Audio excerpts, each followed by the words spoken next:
Hola, buenos días. Mi nombre es Faisal Leonardo Gómez y mi compañera Julie Paola Ventacor. Y hoy le vamos a hablar sobre la filosofía del lenguaje de Ludwig Wittgenstein. Entonces, comencemos. Ludwig Wittgenstein, 1889-1951, es considerado en la actualidad como uno de los filósofos más originales e influyentes del siglo XX.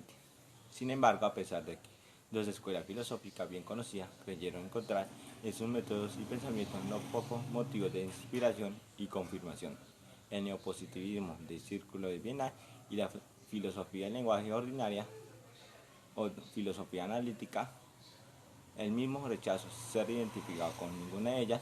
Por otra parte, aunque acostumbre a inscribir su trabajo filosófico en el ámbito de llamada filosofía del lenguaje y del giro lingüístico, experimentado por la filosofía de Nietzsche, cabe defender la tesis de que Wittgenstein no dejó de ser, en el fondo, un autor metafísico, aunque fórmula muy peculiar. Debemos aclarar, pues, qué tipo de pensamiento nos ha legado Wittgenstein, cuál era su intención filosófica y qué retos plantea a la filosofía y a la teología. Probablemente, si resulta mejor, dibujando el perfil de su genial e indiscutible figura filosófica. De todo sabido que los estudios de filosofía del lenguaje han experimentado un gran desarrollo en las últimas décadas, sin necesidad de tomar posición respecto de si la filosofía es o no exclusivamente análisis del lenguaje. Sí se puede afirmar que a lo largo de este siglo se ha ido perfilando una disciplina relativamente nueva en el campo de la filosofía, que puede ser denominada filosofía o teoría del lenguaje, y que tiene un doble objetivo: la explicación racional del comportamiento lingüístico del hombre, analizando su estructura, y la utilización de dichas estructuras lingüísticas para el tratamiento de problemas filosóficos. Que la filosofía ha utilizado siempre argumentaciones lingüísticas es obvio y no requiere mayor insistencia, pero sí hay que subrayar que es un hecho reciente la investigación organizada y metódica acerca de una filosofía del lenguaje. Wittgenstein trae una transformación radical de su forma de pensar del llamado primer Wittgenstein al segundo, pues su concepción sobre el pensamiento, así como el lenguaje, es evolucionado y no se puede capsular en su forma eterna. Sus primeras ideas sobre el lenguaje contribuyeron a iniciar el giro lingüístico tanto en la tempraneidad filosófica analítica británica como en la norteamericana del primer siglo XX, y posteriormente, mediante la aplicación de la lógica moderna, la metafísica. El primer Wittgenstein redefinió la relación entre lenguaje y pensamiento y realidad. Sin embargo, después de un periodo de 30 años, finalmente rechazó su postura original en favor de una visión más hermenéutica del lenguaje, plasmado en su trabajo en el segundo Wittgenstein. Estas dos perspectivas representaron los dos marcos principales en las ciencias sociales y contemporáneas.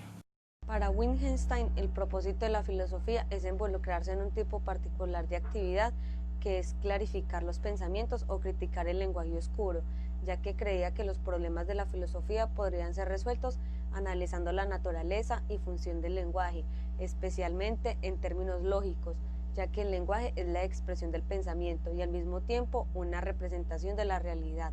Según él, el lenguaje, el pensamiento y la realidad tienen la misma forma lógica, de modo que el lenguaje y el pensamiento pueden pintar los hechos de la realidad. En el trato lógico filosófico, Wittgenstein en 1921 menciona que el lenguaje y la realidad son dismórficos debido a que la estructura del lenguaje traduce la estructura de la realidad, razón por la cual la realidad está limitada por el lenguaje. Sin embargo, cabe mencionar que la postura de Tratus es esencialista y es debido a la influencia lingüística modernos como Gerus Kant es que se determina que el lenguaje está constituido por una multiplicidad de actividades diversas: narrar, describir, traducir, adivinar, cantar, representar un papel e inventar una historia, cuya estructura no se amolda a las normas de los enunciados, los cuales son una pequeña parte de la actividad lingüística humana.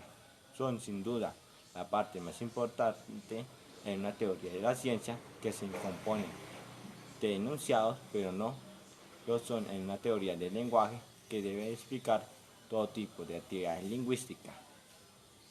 Es en esta teoría donde se encuentra la tesis mejor conocida de Wittgenstein, en la cual concibe el lenguaje como un juego cuyas piezas son las palabras. Esta concepción del lenguaje nos lleva en dos direcciones. La primera nos lleva a suponer que el lenguaje es una actividad sometida a reglas válidas siempre para un grupo. Por tanto, estas reglas no se pueden sustantivar. La segunda nos lleva a construir lenguajes sencillos que respondan a una situación pragmática definida, es decir, a los juegos del lenguaje, que son modelos en doble sentido que hacen énfasis en los mecanismos de la conducta lingüística y en tanto que evitan la sustantivación de procesos internos subjetivos como correlato de la actividad lingüística. En el trato de Wittgenstein había desarrollado una tesis sobre el lenguaje que en resumen consiste en dos afirmaciones siguientes. Primero, el lenguaje y la realidad son isomórficos, es decir, la estructura del lenguaje traduce la estructura de la realidad. Segundo, la realidad está limitada por el lenguaje. Los límites de mi lenguaje significan los límites de mi mundo. Esta concepción isomorfismo entre el lenguaje y mundo es para Wittgenstein de las investigaciones demasiado estrecha, no recoge la multiplicidad de estructuras del lenguaje, ya que pretende explicar el lenguaje humano desde la simplicidad estructura de los lenguajes artificiales. La posición del Tratus es esencialista en la medida en que busca una definición constituida del lenguaje, fruto sin duda del magisterio de Weierstrass-Russell. En la investigación, esta dirección esencialista es absolutamente rechazado. El lenguaje es fundamentalmente la actividad lingüística de una comunidad y no hay por detrás de dicha actividad una esencial inmutable de lo lingüístico. Ello no obstante, para que haya una estructura reguladora que excede, por supuesto, los límites de la lógica de los lenguajes artificiales. Esa reacción anti-Tractatus hace que Wittgenstein afirme no haber nada en común a los distintos fenómenos lingüísticos, de manera que carece de sentido la pregunta por la esencia del lenguaje. No obstante, las diversas actividades que denominamos lingüísticas deben tener alguna semejanza entre sí para poder ser englobadas bajo el mismo término. Unos lingüistas más modernos como Gerald Katz se acogen a esta actitud antiesencialista de Wittgenstein para atacarlo de anticientífico, ignorando que lo que Wittgenstein niega es una esencia del lenguaje, pero no una estructura del mismo. El lenguaje está constituido por una multiplicidad de actividades lógicamente dispares: narrar, escribir, traducir, adivinar, cantar, representar un papel, inventar una historia, cuya estructura no se amolda a la estrecha trabazón de las leyes de los enunciados. Los enunciados son una pequeña parte de la actividad lingüística humana. Eso sin duda la parte más importante en una teoría de la ciencia, ya que la ciencia se compone de enunciados, pero no lo son en una teoría del lenguaje, que deben explicar todo tipo de actividad lingüística.